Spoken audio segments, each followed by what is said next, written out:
And I particularly enjoyed this because, as you know, being from the World Bank and having attended many of these conferences, I must say this is the first time that I have heard the World Bank mentioned so many times in a conference. And it gives me great, it makes me feel good that our reports are actually being read by somebody. So thank you.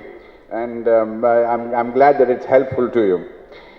So you've heard many times today already, and which is that, in order for the development of both of these states, Telangana and Andhra Pradesh, this audience, all of you, are the key drivers of development. You're all the members of the chambers of commerce that this federation represents. You are the captains of industry in both of these states. You are the leading entrepreneurs in your respective sectors.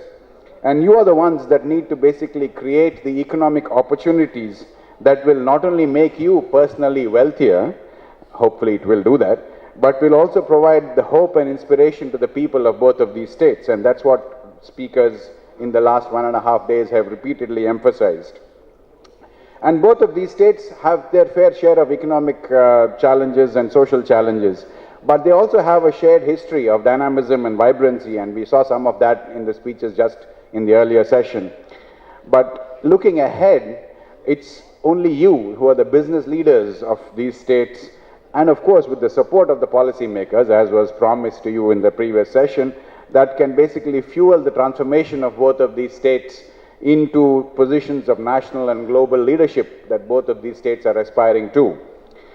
And for me, the subject of this conference, like many of the speakers earlier, Make in India is all about creating jobs. And you've already have heard many times over that India is going to add 10 lakh people a month, every month for the next 10 years to its labor force. And all of these people are already born, they're already in school, they're already getting ready to leave colleges and universities, and they're all looking to a bright future. And meeting their hopes and aspirations is India's single biggest development challenge for the foreseeable future. If we succeed in meeting their dreams and aspirations, we will truly reap the demographic dividend.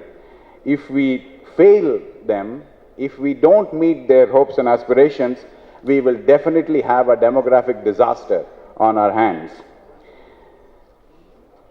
And so these young people need jobs, and the jobs are going to be created in an increasingly interconnected world. And whether we like it or not, the world is interconnected. We are all linked very closely across states, across countries, across oceans, across continents.